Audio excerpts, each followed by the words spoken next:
This program has been brought to you by the Business Council of Australia. Authorised by R. Freelander, Business Council of Australia, Melbourne. Hi, I'm Ross Greenwood and welcome to a special interview as part of Sky News' Strong Australia series with Business Council of Australia Chief Executive Jennifer Westacott and Stuart Ayres, New South Wales Minister for Enterprise, Investment, Trade, Sport and, importantly, Western Sydney, one of the bellwether areas in the coming federal election. Now, tomorrow, the Daily Telegraph will host a special event, The Future Western Sydney, to highlight and celebrate the emerging new economy in one of Australia's fastest growing regions. Among the speakers at that event tomorrow are our guests today on Afternoon Agenda. Jennifer, Stuart, many thanks for your time today, for being with us. Stuart, can I just start off by laying the groundwork for the political and economic sort of importance of this region, Western Sydney, that many people around Australia might simply not understand at this stage? Well, it's the fastest growing area anywhere in the country, so population is going to continue to rise. It's going to be a big demand for both housing and infrastructure. And as you said in your opening remarks, it's traditionally been a political bellwether. And as more middle Australians move into that classic middle Australian outer-suburban belt, it's going to become even more influential when it comes to future political decisions like elections. But one of the things that people miss is it's the number of migrants that have moved into this area. So in other words, Australia's migration has grown. They've moved to this area. So it's been an area which has been of big new housing estates, new suburbs, new infrastructure that's gone in there. And of course, that's changed the face of Western Sydney that previously was known as a heavy industrial area, much of which is now gone. Yeah, absolutely. That large heavy industry manufacturing base has been now replaced by smaller and medium enterprises, more highly skilled, stronger demand for talent. But it's also really changed the face. And that concept of a multicultural Australia is most at play in Western Sydney. It's one of the most diverse populations anywhere on the planet. Over 150 languages are spoken within about 20 kilometres of each other. Yeah, so Jennifer, I'll bring you in here and just go that same question, because it's the innovation that people are missing. It's actually the new enterprises that are coming out of there. It's the robotics. It's all of these types of businesses that many Australians are simply not seeing, that in many ways commentators are not even seeing as well. Absolutely, because I think we think manufacturing is over, but in fact it's just beginning, because gone are the days where you produce something end-to-end in one place. Like now you do specialist manufacturing, specialist parts, specialist componentry. You do the integration, you do the design. And what we see in Western Sydney is a lot of those companies are doing those specialist bits of engineering, those specialist bits of manufacturing. And they're going to be absolutely vital to the world's big supply chains. But when the Minister and I talk to the international companies about Western Sydney, they are absolutely fascinated and they want to be here, because they can't think of anywhere else in the world where you've got access to a 24/7 airport on the doorstep of the world's biggest markets, highly skilled people, great manufacturing base where they can start to expand what they're doing. So let's go to the workers for starters. Where are the workers coming from to build these new businesses, to build these new cities that are being created in this region? Because obviously with skills shortages and with worker shortages across many parts of our economy, this is one of the keys for Western Sydney in particular. Well, there's a couple of ways. First is obviously we have to skill people up. And so something that the Minister and I have worked on is a new way of skilling and training people. And that will be in Bradfield, that will be in the Aerotropolis. So that'll be about people doing short courses, getting them faster, stacking them up. So that's what we've got to break through the old education models to skill people up faster. We will need targeted migration, but we also have this huge potential in Western Sydney, in places like Liverpool, in Campbelltown, in Camden and Penrith. Highly skilled people, people graduating, very high level of academic achievement. And that's all going to kind of create an attraction for companies to come and locate in Western Sydney and expand their operations. And this creates wealth for Australia. This Absolutely. is the whole point. This is the most important part about this, is to create wealth for Australia by building bigger cities, but not having everybody centralised, everybody coming to a Sydney CBD, for example. Exactly. So, Stuart, one of the things there that Jennifer spoke about was the Aerotropolis, about the city of Bradfield. Again, people will not realise there are two new CBDs effectively being built in Western Sydney right now. One which is phenomenal in Parramatta, but the other one, the new city of Bradfield, which is going to be at the very edge of the new airport in Western Sydney. Well, as you said, cities can't continue to evolve being entirely centralised. We can't be a city where all of the jobs are located on one half of the city and all of the population is located on the other half. That will just create social and economic dislocation that's no good for anyone. So a way of achieving this is to create more a polycentric city, more locations diversified around the geography that is Sydney as we know it, where economic activity can happen.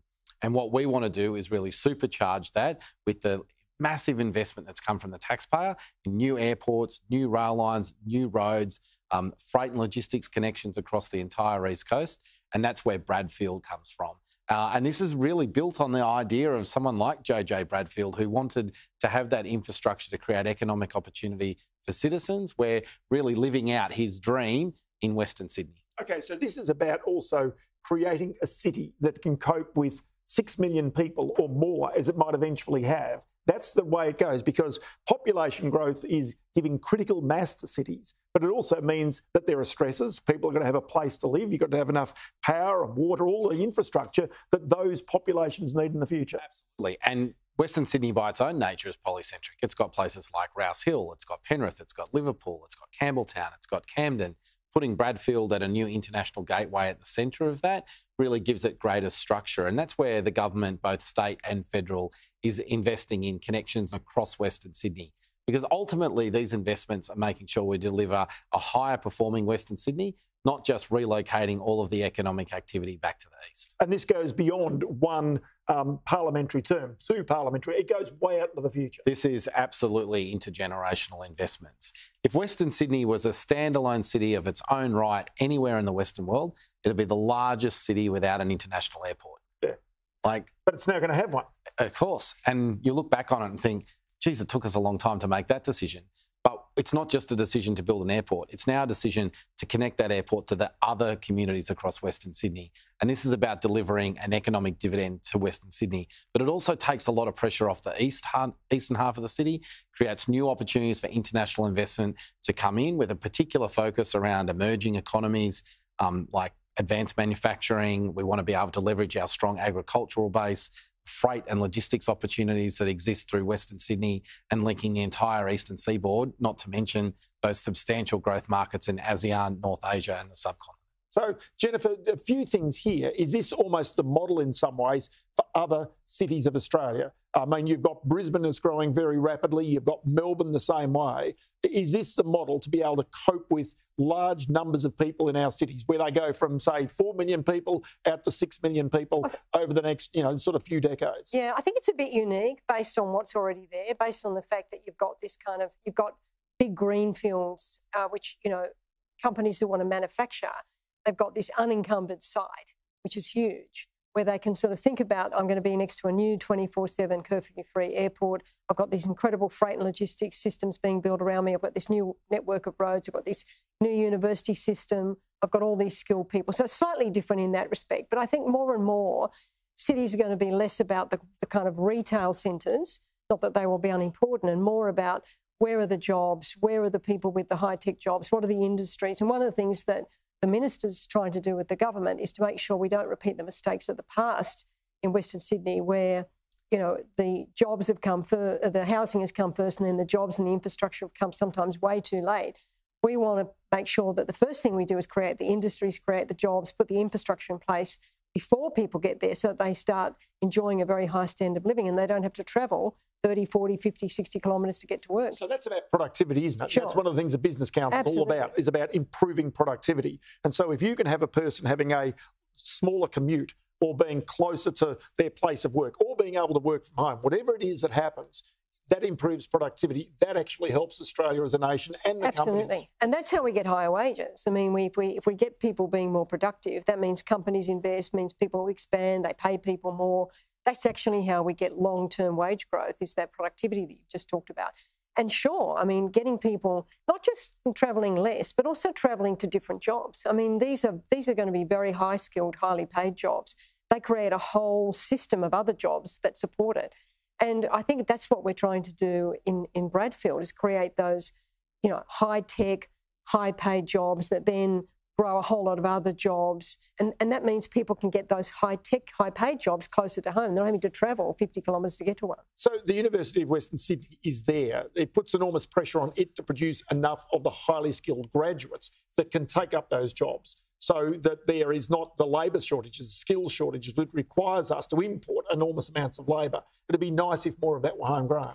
Yeah, well, of course, but we've got a kind of unique thing happening in Bradford. We've got, and the Parkland City, we've got 4 of the universities that have come together under a new alliance: University of New South Wales, Western Sydney University, Wollongong, Newcastle, and they've come together to pool their resources along with UTS and Sydney University so that we can actually bring all the universities, the TAFEs together, and then we'll be kind of working with the companies to kind of get courses up and running. So our first course that the Minister launched last week is a course in 3D printing with GE, short course that we build that capability in Australia, because that's how that's how a lot of things are going to get produced. But we need to sort of think about the whole system of education, not just one university. But this will also create huge opportunities for the universities as well. So do you get the sense that this is really across political divide, that this is a bipartisan approach, that there's not something that can derail that in the future if there's any change of government? I think what we've seen over the last 5 to 10 years is both sides of politics really buying into the future of Western Sydney. I think economically it's absolutely critical, both from a state government and a federal government perspective. 1 in 10 Australians live in this part of Australia. Yeah. If they're more productive, the entire nation is more productive. If they're smarter, the entire nation is smarter. If they're more employed, we're all wealthier. And so we really want to be able to make sure that we utilise the exceptional value that's created by those universities, the research and development that comes out of them, commercialise that, drive more business investment, and that creates more jobs. And if those jobs are closer to where people live, then the secondary activities that happen in our economies, visitor economy, retail services, hospitality, they're stronger markets. Everyone wins. Okay, so you've got certainly the skills that come out of the universities, but you need those with the tertiary skills as well, those people who are going to go and become the tradespeople in those areas that can build it, that can maintain it, all of that. Is there enough of those people coming out of the existing TAFE-style systems in Western Sydney to manage this population growth? Probably not enough, but we also know that we've got to keep changing the way we think about what we do with vocational training. So things like the Institutes of Applied Technology, which is an enhancement of what we've done in TAFE practice here in New South Wales. First one of those is at Kingswood in the Penrith area, focused on construction, single largest employer of any sector that exists in Western Sydney. So being able to stack those credentials, make sure that those younger people that are coming out of vocational training or that traditional skill base can have skills that can continue to adapt to the changing nature of technology. It could be 3D printing. It could be the way you use construction materials, the change in materials, and seeing where those skills can be used across different sectors is going to be really important as well. Okay, so Jennifer, in order to attract the companies, the capital, to go to these areas, it's pretty obvious if you've got a growth area that business will be attracted, people will be attracted, property investors will be attracted. Does government need to do any more to try and attract those businesses to these areas? Yes, it's built an airport. Yes, it's building the infrastructure there. Is anything more needed? There's a couple of things. I mean, we'd like to see co-investment in some of the kind of specialist equipment.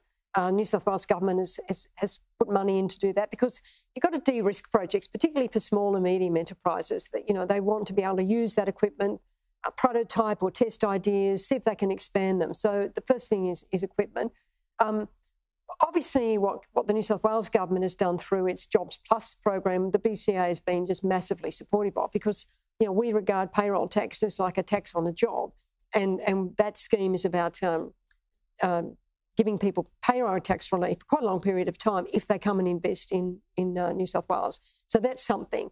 Then there's kind of helping them with their planning approvals, fast-tracking things for them, helping them find sites, all that concierging stuff. But the skills bit, when I talk to those big companies, they say, we want to get the skilled people. We want to get those sites. We want to get access to that airport, but we want to get those skilled people. So that's why we put such a big focus on how we skill and train people in Western Sydney, so that we can actually kind of make that a real draw card for big companies that we're talking to come and locate, not just put a few things there, put a whole manufacturing facility there. But don't underestimate how people see Western Sydney and how they see the opportunity, because they know that if they look around their own backyard, there aren't many places where they can do what they'll be able to do in Western Sydney. And it's interesting because a perception of Western Sydney, many people would still have it around Australia, even within Sydney itself, would be the old school Western Sydney. Heavy industry, probably dirty industry, if you know, people in overalls, all that sort of stuff. It's not the way it is even now. And once all of this infrastructure goes in, it becomes even less the way it is in the future. Absolutely. Everything's got smaller, right? The idea of the factory is no longer the big fossil fuel burning, something out of the Simpsons type image, right? It doesn't exist anymore. These are now smaller, more targeted workshops with highly skilled employees, computer engineers, programming machines, and working on the latest amount of technology to create highly complex componentry to exist in an international supply chain.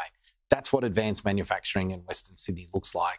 We need to be more internationally engaged than we've ever been before. And we've also got to make sure that if we want to be right at the forefront of attraction of capital, my sense is that where once talent followed capital, I think capital's now following talent. And so we've really got to make sure that as we put our "We're open for business" sign up for Western Sydney, not just around the country, but around the world, we're saying to businesses that over the length of your investment, which might be 20, 30, 40, 50 years, that we're going to be able to create a workforce that's going to sustain the growth of your business. And the one thing is housing. Housing affordability is a key thing for workers coming into these areas. And of course, we know that Sydney house prices are now less affordable than they were as prices have risen. Is that something that is easily addressed in this new emerging area of Sydney? Yeah, because you're not dealing with legacy issues, you're dealing with greenfield sites, and so you can actually put a kind of a kind of mix of housing types. You can get the supply going at the same time as you get the infrastructure and the jobs going, and there's a lot more coordination of that across government at the moment, and that allows you to do things faster. So a lot of the things that really cause housing affordability are supply and demand lags. We take too long to rezone land, we take too long to get the planning approvals, too long to do the construction. We're hoping to really address some of that in Western Sydney by getting that done at the same time. But crucially and importantly, you've got to get jobs and infrastructure in first, because the history of Sydney's housing is that those decisions were often not made at all, or they're made 30 years late, and by that time people are travelling 60 k's to get to work every day. Which is crazy. So just sum up, I've only got less than a minute, but people have really got to go out and see this for themselves. If they haven't, and I have seen it, over a long period of time, the growth, the change, it's quite phenomenal. And people have almost got to go and have a look. Absolutely.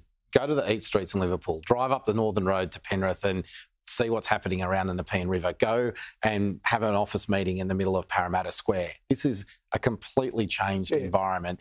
They're no longer following what's happening around the country. I think they're leading the nation. Stuart Ayres, Jennifer Westacott, many thanks for your time today on this special Strong Australia segment with the Business Council of Australia.